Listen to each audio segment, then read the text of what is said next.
What's going on, people? We are Tottenham TV back here for another Tottenham update. Haven't given you one for 24 hours now, so we're getting Tottenham update withdrawal symptoms. So we've got quite a bit from defender Emerson. Real was the target of an armed robbery in Brazil last night, and shots were fired, but the Spurs man thankfully survived the ordeal. Tottenham defender Emerson Royal was robbed at gunpoint in the early hours of Friday morning with around 20 shots fired, apparently. And Emerson did take to social media today and he said, "I will speak shortly about the event. Thank you for everyone's concerns, but thank God I'm fine."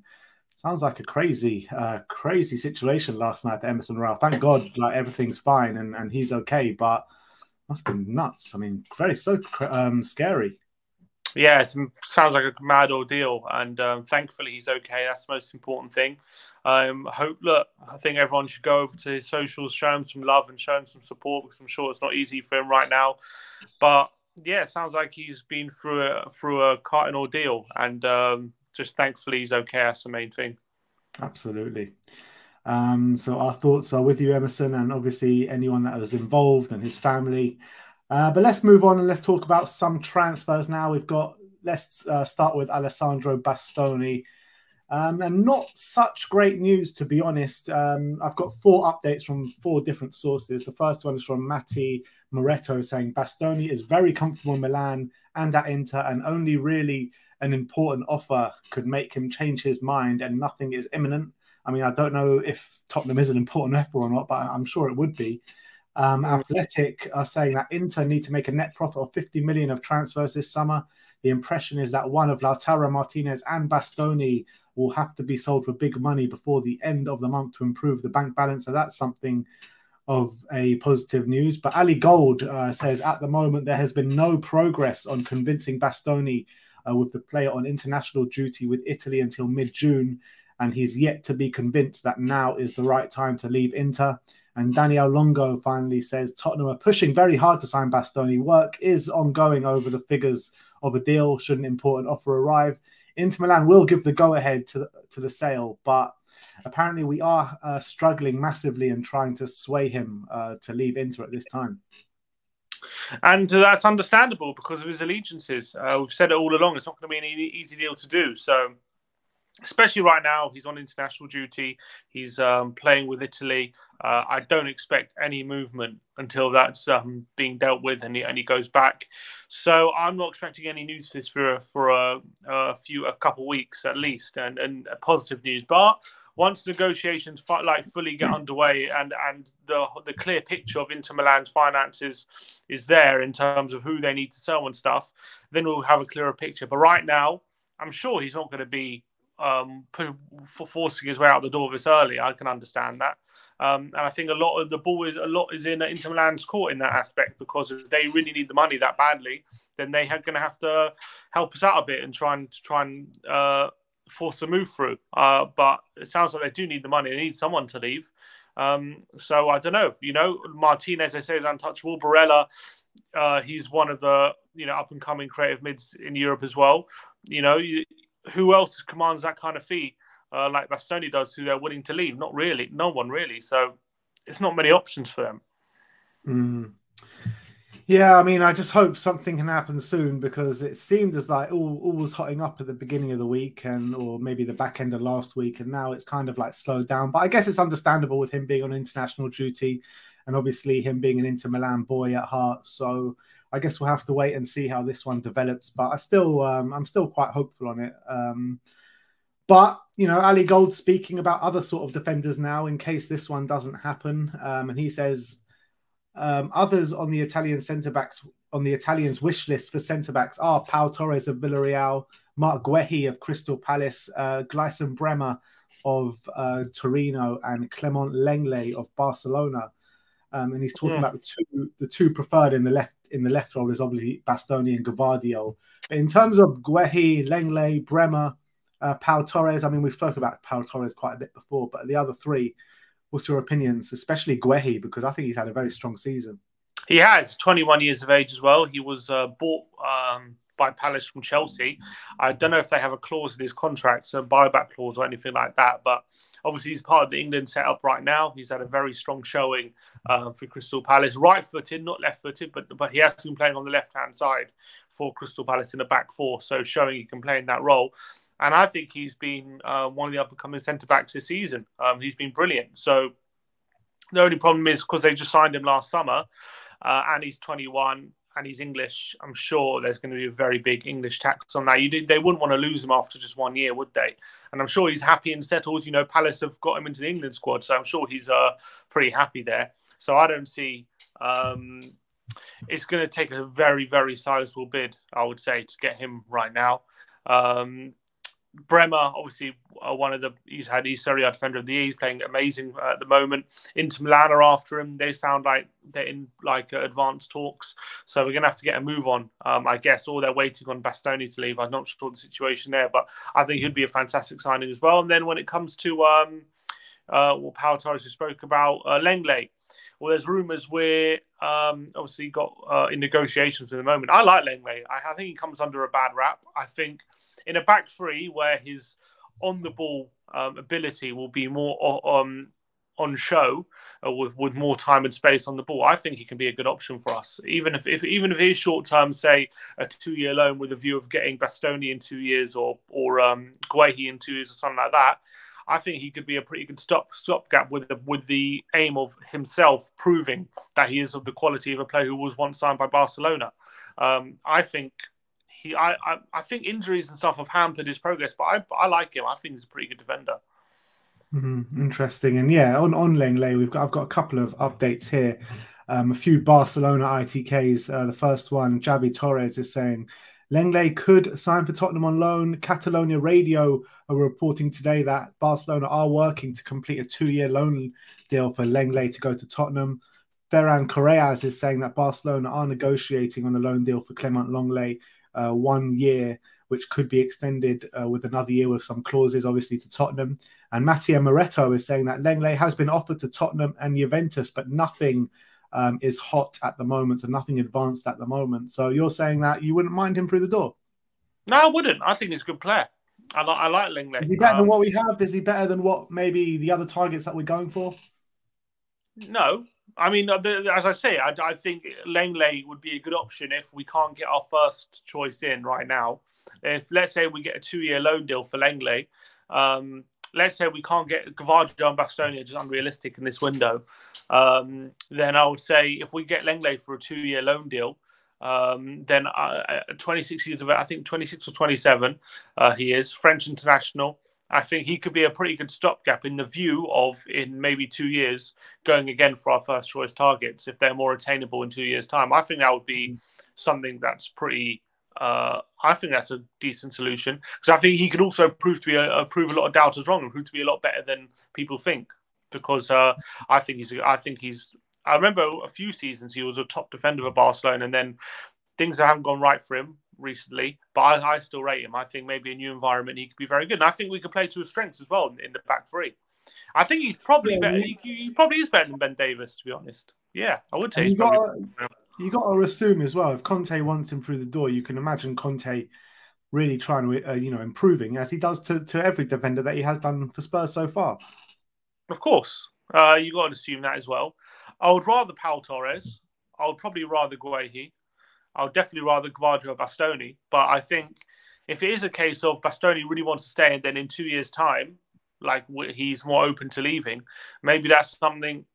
But then again, will Conte be here in 2 years? That's a good question. That's a big question, obviously. But I think Lenglet could be a good option. Yeah. Do you think it could be maybe? Would Lenglet play on the left or the centre? Where would he be most suited? So if we sign left-footed, yeah. If we sign Lenglet on a 2-year loan deal or a 1-year loan deal with an extension, possible extension, then we could spend that money that maybe we were going to spend on Bastoni or maybe a Skriniar. Yeah, potentially that could work. Although Skriniar, I did read quotes from saying he's very, very happy at Inter and he doesn't see himself anywhere else. But who knows? Money talks, as they say. But yeah, maybe it frees up other funds, like how getting Perisic on a free is maybe given a bit more of the kitty to other positions. So that could be also something. But of course, we need to go try as hard as we can to get our first choice options, because that's what Conte, that's who we've identified.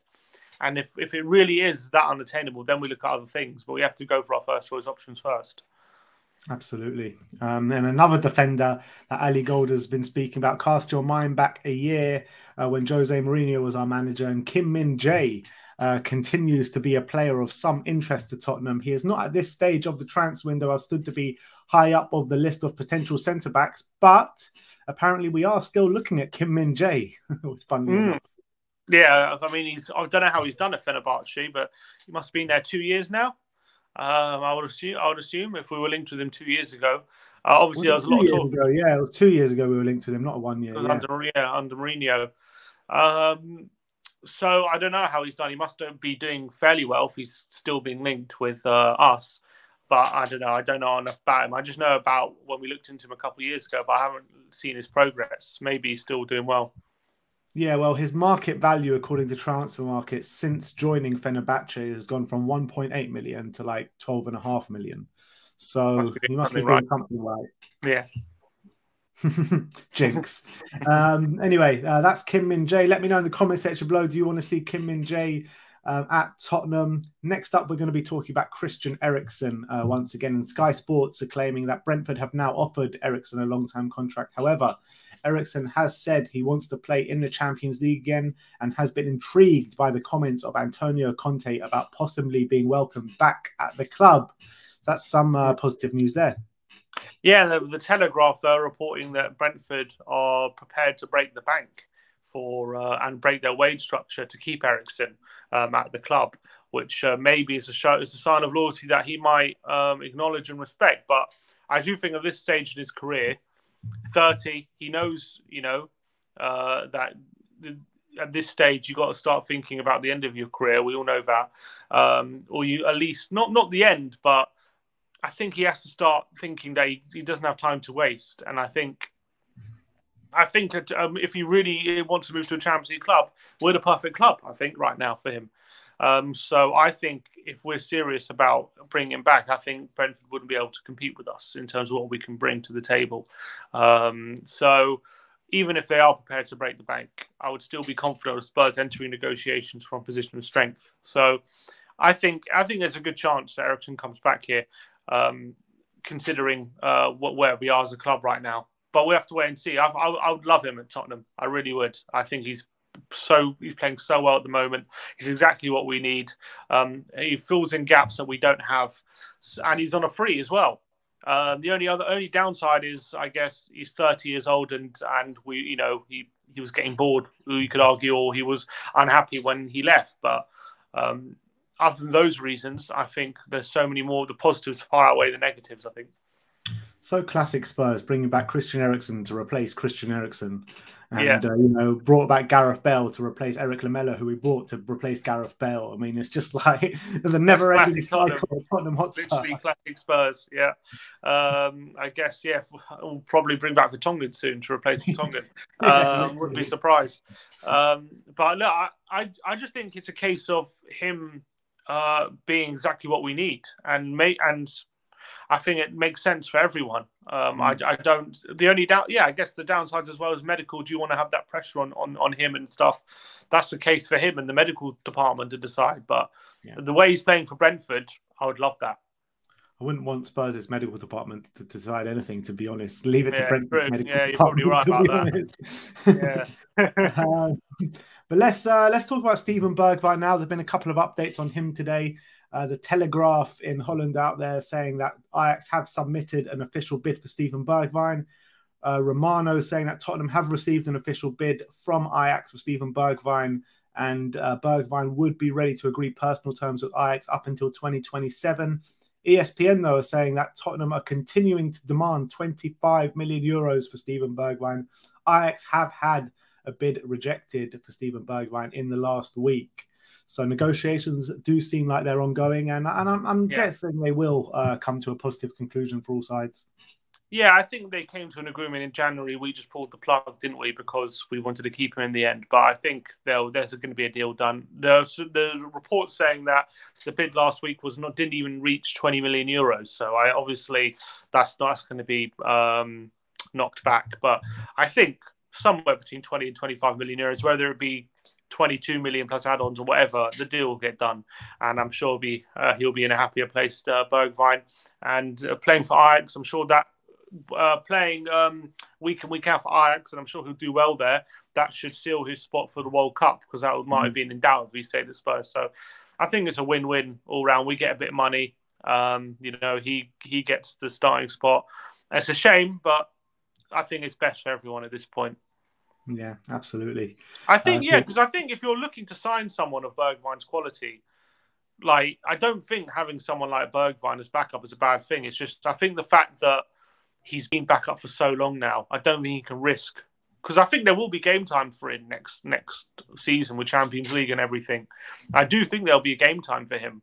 I just think that he can't risk it at this point because he's just been on the bench for so long. That's just the reality. Yeah. And, even being a very bit part player at Spurs, he's got his international call-ups, he's got his minutes, and he's getting his goals for his national team as well. So do you not think that's enough maybe to keep him in the squad? But I think, like, when you're looking at the whole picture, a player of his age to further on his career just needs to be playing consistent football at the moment. I think if we had signed him like last January or something, and he still played the same amount as he did at the end of last season, I don't think it's an issue of selling him or anything. I just think it's because he's come here and he's been on the bench for so long. Like, he's been on the bench for literally 2 years, and he can't risk that maybe he'll get more game time next season. It's like, okay, I can't. There's no guarantees here, so I'm just gonna leave. Yeah, unfortunately. So moving on to Tanguy Ndombele. This one's from Julian Maynard of Telefoot, and he's saying a Spanish club whose name is not yet revealed has started negotiations to sign Tanguy Ndombele. A departure from Tottenham this summer is likely, which is music to all our ears, isn't it? Yeah, I think that's for the best for everyone. Let's hope that we can get a deal done. I wonder who this Spanish club is. There are rumours that it's Sevilla, but who knows who the club is. The mother's telling them, how good this player was in training. He was so good in training. Yeah, exactly. That's the thing. I think he'll suit the Spanish game a lot more than he does the Premier League. Not as physical, doesn't have to put in the tackles and stuff as he does in the Premier League, and he'll have time on the ball to shine. And I'm sure he'll go to the Spanish League and might do very well. But he's not never going to be a success under Conte, I don't think. So we need to get him out the doors any way we can. And the main thing is getting out all those wages. I think the transfer fee you have to write off at this point, and you just have to try and get those, because he's pretty much the joint top earner at the moment, isn't he? Yeah. So you need to get him out. Just get as much as you can for him, and then anything, because getting those wages off the wage bill is going to be massive. Never mind what kind of fee you can get in. So just get him out at all costs. To be honest, that's what I say. And you know what? Even if you do get him out at all costs, you're still probably going to have to pay some sort of percentage of his wages, because unless he accepts a lower wage, he's not going to leave. He's not going to get 200 grand a week anyway. I can't see it. Exactly. So unless we get a transfer fee and then we'll pay some of his wages on top of that, maybe that's the best solution. I don't know, but it's going to be difficult to shift. Yeah. And last but not least, Brian Hill, Mundo Deportivo, are saying Real Sociedad are in contact with Brian Hill over potential loan deal. So another loan deal for Brian Hill, or are we going to look to sell him? What do you reckon? I think loan deal makes more sense to me. I don't see why we should get rid after 1 year. I think another loan deal to prove himself and see how he does. But if they're really not convinced that he'll ever be good in the Premier League, then it's best to cut our losses now. But I would like another loan deal and then bring him back and see if anything can be done. Yeah, I agree. I mean, I do like the look of Brian Hill and what he brings to the table. I just feel like he just needs to get suited to English football and man up a little bit in terms of physicality. Yeah. But that's the transfer news. I just want to touch on a couple of the international games that have been played over the last couple of days. First of all, the Finalissimo, whatever it's called. Finalissima. The Finalissima was Argentina against Italy. Obviously, Argentina won that on the day. It was quite a battering, actually, on the day. But heard Christian Romero, absolute masterclass once again. Had an unbelievable performance. And that is unbelievably, by the way, his 9th consecutive clean sheet for Argentina. How mad is that? Yeah. And apparently, he's only conceded 2 goals in every start he's had. So they love him over in Argentina. They think he's like a godsend because they literally were not near any trophies really. They could never get over the line before he came in, and he's really revolutionised their back line. Twice now, But he last had month. two trophies, and you know what? Don't write them off in December, mate. Because maybe with him at the back, if he can do the defending and let Messi just do what he can, maybe we might see something at the World Cup. Because always Messi's problem has always been like the team around him has been rubbish, and then he's carrying it. But maybe it's going to be different. Anyway, he was brilliant in the final. He was absolutely exceptional. Played in a back four as well. So everyone's saying he can't play in a back four. It's all rubbish. He did it in the back four, 1-2 tournaments. He's been brilliant. And he's getting a lot of praise for his performance. Yeah, absolutely. And well done to him. And the last one I want to talk about is Sweden against, was it Slovenia or Slovakia? Slovenia. Yeah, Slovenia. Jan Oblak in goal. Yeah, Jan Oblak in goal. I mean, what a solo run that was. And finished it on his right foot as well with a smashing finish. And the video you put on Twitter as well just made me crack up because you had those Arsenal fans in the stands being like, oh, what do you think of Tottenham? And all that. And then as soon as they started saying that, he just does that and bangs it into the top corner. What a goal that was. Unbelievable timing there from Kulusevski in terms of his fans shouting from the sidelines. But brilliant goal. And not only that, it was like the perfect response to that journalist who says he can't beat a man, he can't use his weaker foot. He runs from the halfway line, beats a man, and then smashes it into the top corner with his right foot. And that is not an easy finish, by the way. He literally, people are blaming Oblak, but he finds the top corner there. Like, that's a tough finish on his right peg for Kulusevski. What a finish. And he's had a great start to his international break. I can't wait to see more of him next season. What a goal. Go see it on our Twitter if you haven't seen it yet. Yeah, and there was actually one more game. South Korea played Brazil, where Brazil won 5-1 against South Korea. It's not about the football that I want to talk about, but Emerson Royale was speaking in the build-up to this game, and he was like saying that Sonny was coming up to him in the dressing room being, does Neymar know me? Does he know me? And all this kind of stuff. And he's like, of course he knows you. You're one of the best left wingers in the world. And then there was just a nice picture after the game of them two swapping shirts and posing for a picture and stuff like that. But Sonny called Neymar the best player in the world. What do you reckon about that? Did he? Yeah. I think there was 1 year where he was, but that was a while ago now. It was probably the year. It was probably the year he just before he left Barca. He was that was probably his peak. I don't know. I just think he stagnated at PSG badly. I don't know whether the money's got to him or whether the motivation was there. And then he nearly left last time. I mean, I think it was probably terrible for his career that he ended up staying because, I don't know. I don't think he's ever going to be, unless they win the Champions League, his time in PSG is never going to be that respected, unfortunately. And that's just reality. And I don't think he's played enough games as well. He's constantly injured. His sister's always having a birthday party or something. He's always finding an excuse. So I don't know. It's carnival every week for Neymar. Exactly. So I think he's got the ability to be the best player in the world. I really believe that, but I don't think he is. Yeah. Anyway, that is your Tottenham update for today. We've got some content coming out over the weekend, some different content for you guys. I went to the Harry Kane exhibition in the London Museum, so check out for the content for that. And you've also this weekend getting the Great Tottenham Bake Off. So keep your eyes peeled for that as well. When me and Simeon went head to head in baking. I'm not going to tell you what we baked. I'm sure you might have seen the content somewhere else as well. But anyway, that is what's coming your way this weekend. Thank you everyone for joining us today. Like, subscribe and comment. And as always, come on you Spurs. Come on you Spurs.